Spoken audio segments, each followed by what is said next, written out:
afternoon. I am Kaden Ritchie. And I'm Caitlin Casillas. Today on the March 3rd edition of the Win News, we will have a feature on the high school one-act play, as well as a question of the week.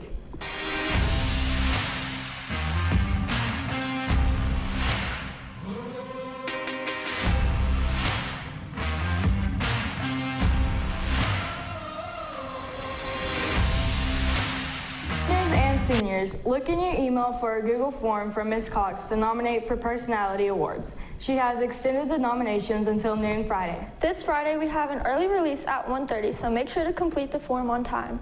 The application deadline for the Wichita Falls Area Community Foundation Scholarship has been extended to this Friday.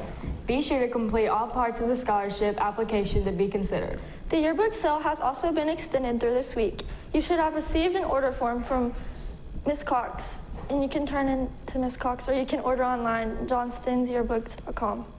Today, the one-act play group will be competing at the district contest at Onley High School. Now here is Caitlin Casillas with more information. The one-act play group is preparing for district competition. What is your role and what do you do? My role is Arthur Reeder, and I'm the company president, and I'm being sued. How is this year different from last year because of COVID? While we're setting the stage, we're going to have to wear masks. What is your role and what do you do? I play Grace Fryer, one of the factory girls, and as I go through the play, I kind of watch the girls around me start to deteriorate, and so I get to kind of go through the pain with them, and when it finally starts happening to me, I get the opportunity to go to court and get justice for us. What is the play about? Okay, so the play is in the 1920s. It was about this company. They would make paint, and they would put radium in the paint, and radium was like not good for your body and stuff. And like they were like washing off the paint with like their mouths, like off the brush, and they got radiation poisoning. How is the play different from this year than when y'all did it in 8th grade? When we did in 8th grade, we didn't have as many experienced or strong male actors, and also since we've done it before, we kind of know what we're doing, so we can add more to it and make it better than it was in 8th grade. My job is sound, and what we really do back there is we operate how the transitions go, because each transition of the scene we have a sound, and we also do sound effects within certain scenes. How is this year different from last year?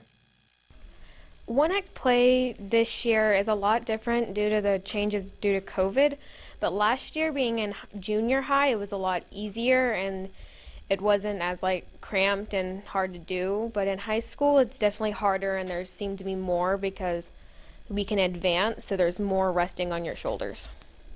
Reporting for Win News, this is Caitlin Casillas. Today's performance will begin at 3, and no one will be allowed to enter once the show begins. Only administrators, bus drivers, and performers' families will be allowed to watch. Our Wild West Book Fair will be going on all week from 7:30 to 4, but closes early on Friday. The book fair held a bookmark contest. A total of 56 bookmarks were turned in. In prelims, the entries were narrowed down to 36. The top 5 winners voted on by teachers and parents at the Spring Fling are first place Valentina Martinez, second place Briley Renault, third place Vivian Mactoff, fourth place Ben Welsh, and fifth place JC Moss. And here's Chase Curry with current events. Texas and Mississippi are dropping their mask mandates and reopening businesses despite CDC warnings, stating that states should not relax restrictions while new and more contagious coronavirus variants are spreading. FBI Director Christopher Wray told senators that the January 6th Capitol attack was an act of domestic terrorism that inspired extremists at home and abroad. In other news, 3 female media workers were shot dead in Afghanistan yesterday. They are the latest victims in a wave of killings. Shootings of small bombs have attached to vehicles have targeted journalists, civil society workers, and mid-level government employees. Now back to the girls at the desk. Thanks, Chase. Students competed in Invitational UIL Meet at Holiday. In copy editing, Rebecca Taggart placed second. Editorials, Cadence Huffman fifth. Features, Brooke Rice second and Rebecca Taggart third. Headlines, Cadence Huffman fourth. News writing, Candace Taggart 3rd and Rebecca Taggart 5th. In Ready writing, Candace Taggart 3rd. Congrats to them. Our Wildcats of the Week are Ariana Torres and Devaney Muniz for helping out with the Elementary's art show last week. And now we have a question of the week from Caitlin Hilbers and Chase Curry. Hi, I'm Chase Curry, and the question of the week is, what is your best and worst purchase? My best purchase is my 2000 red Ford Ranger. The best thing I've ever gotten from the store are AirPods, and the worst thing are just LEDs that came broken. For the worst purchase, I would have to say it would have been this hair thing that I bought back in probably the 80s, and it was supposed to curl my hair and spin around and blow dry it, curl it, all at the same time, and all it did was get tangled up, and I never got it out of my hair. So don't ever buy the roly thing with the bristle brush going around. It was a nightmare. I would have to say my favorite purchase would be my animals, because I love waking up every morning with my rooster at my back window greeting me, all of my chickens running out after me every day after school like, hello, we're so happy to see you. My pig yelling at me, my goats, even my bees whenever they buzz around. I love my animals so much. These shoes.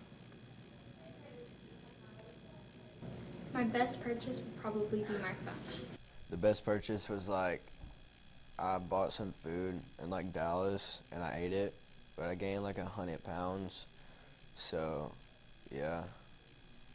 My worst purchase is that me and Spencer bought 106 rolls of Scotch tape. Spending all of my money on fountain drinks. Now back to you in the studio. Thanks, Caitlin and Chase. The following students will be competing on Saturday in only for the solo and ensemble contest: Karina Olivis Hernandez, Brooke Rice, Chase Curry, and Jesse Barron. Good luck to them. And now to Abby Havens in the Sports Corner. 4 members of the powerlifting team, Maddie Lopez, Bailey Grant, Gage Gillespie, and Hilton Murphy, are advancing to the regional meet. Here is Cameron Cox with more information. What is your best event? I think my best lift would be deadlift, and at the archer meet, I got a new PR of 325 pounds, so I'm hoping to They should have done get a new PR at regionals this Saturday. I'd say my best event is probably bench, just because that's what I lift the best in. How do you feel about regionals? I'm feeling pretty good about regionals, but there's going to be some good competition, so I think it'll be all the way around good. Just as far as I can push myself to go. Hopefully it'll be state. To move on and to move to regionals in my first year, it's pretty good. I'm working hard. It's just a big advancement. I like it. It's fun. My goals in general at regionals is just to keep moving up weight and just see what I can get. How is this year different? What's different is after every lift, you have to clean the bar, and almost everyone in the facility has to wear a mask due to COVID restrictions or whatever. We have to take precautions and just really be careful. All right, this season has been going well. We've had 2 meets already. We had one in Henrietta back in January, one here at the 1st of February, and we have done really well in those meets. We have had 2 girls advance to the regional meet, which will be this Saturday in Chico. And they have the chance to advance all the way to the state meet, which will be in a couple weeks in Corpus Christi, Texas. The way we have prepared for the meets is we meet at 6:30 every morning, which is early, but they're very dedicated to what they're doing and have been working and getting stronger day by day. Archer City, Coach Hodnett representing Haskell, and the 325. Got to say what's up to my homies, Coach Hannah, Coach Dunham, and I got to say what up to Donnie Gray. Peace out. The varsity boys basketball team have received district awards. Defensive MVP Luke Hahn, Fighting Heart Award Carter Hilbers, 6-man Hayden Hilbers, First Team All-District Walker Kohanic and Callan McCaslin, Second Team All-District Ty Bates and Cade Strickland, All-Defensive Team Elijah Jackson, Honorable Mention Klein Mayo. Receiving academic all-district are Ty Bates, Carter Hilbers, Hayden Hilbers, Walker Kohanic, Elijah Jackson, Cade Strickland, Luke Hahn, Hunter Sims, and Haley Havens. Anyone who is playing golf needs to fill out Google form that Coach Moore sent out this Friday, March 5th. At the Vernon Tennis Tournament on Monday, Jill Lyles and Kay Strickland placed second in mixed doubles, and Chase Curry placed third in boys singles. Coach Haley Owen said everyone played well for their first tournament of the year. The softball team defeated Nocona yesterday and will be playing in the Owl Park tournament starting tomorrow. The baseball team defeated Haskell yesterday and will be playing in the ACS tournament starting tomorrow as well. Now back to you. That's it for this edition of the Win News. Have a great rest of your week, Archer City.